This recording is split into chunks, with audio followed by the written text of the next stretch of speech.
Hey, can you believe just a few hours ago we were in 2022, but today we have stepped into 2023. Listen, this clock reminds me that time is always moving. And you know what? There was a song that said time keeps on slipping, slipping, slipping into the future. Listen, I want you to know, though it may be slipping into the future, you don't have to slip into your future.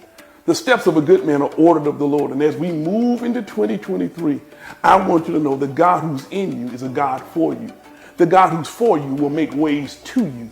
And as you walk in those ways, you will not slip. You will not fall. Money, I just said, Blue, if I raise up, gonna be trouble. Trouble. But you will be like a tree planted by the rivers of water. I don't know all that 2023 will bring to us, what it will present to us. I don't even know what obstacles or opportunities will come, but I do know this: because He lives, we can face tomorrow. Because He lives, all fear is gone. Because I know who holds not only 2023, but my future. My life is worth the living because He lives. People say, man, you racist. That's what they try to say. Ellis, you racist because I call out sin. You racist because I call out black and white. I don't care what color you are. If you're a sinner, you're a sinner. On behalf of Lady Millicent Pelt, Bishop Yuma Miller, the State Board of Counselors, the State Youth Board, to all of the members who make up the Florida Cocoa family, we want to wish you a very, very happy new year. And let's make up in our mind, like never before, to pray for you. You pray for me. I won't harm you with words from my mouth. You won't harm me with words from your mouth. That we will always be together and we will always want each other to survive.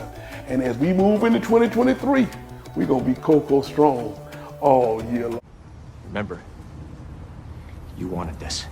Let me give you a little story. This is the story time. Let me do the story time because I want you to hear something here. Once upon a time, there was a preacher that had gotten into some financial trouble at his church. And when the church found out, because they loved him, they asked him, just, if you'll do this, nothing out the way, you do this, we'll drop everything. We won't go to the authorities. We won't pursue that. We just want you to basically resign, go home.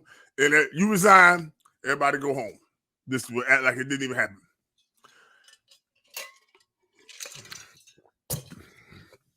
That preacher said, I ain't going nowhere. That's his words.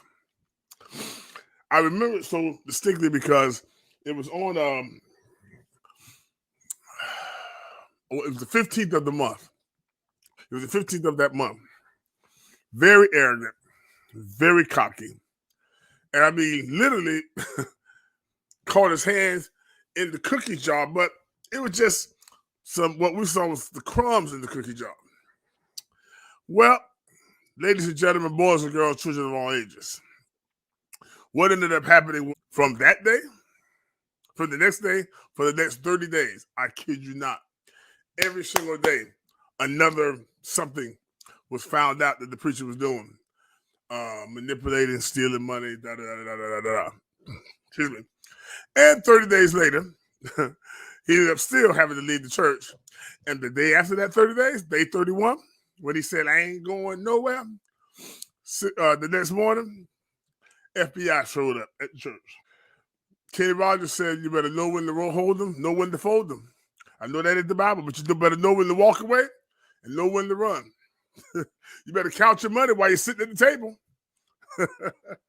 Because God will give you a way out, a way of escape. But if you don't, as Bernie Mac said in the Players Club, is dollar bill. If I raise up, gonna be trouble. Trouble. So far, Anthony has not acquiesced. He's not humbled himself and said, you know what, let me just go ahead, because some of the stuff is going to shock some of you when you see it in a few moments. So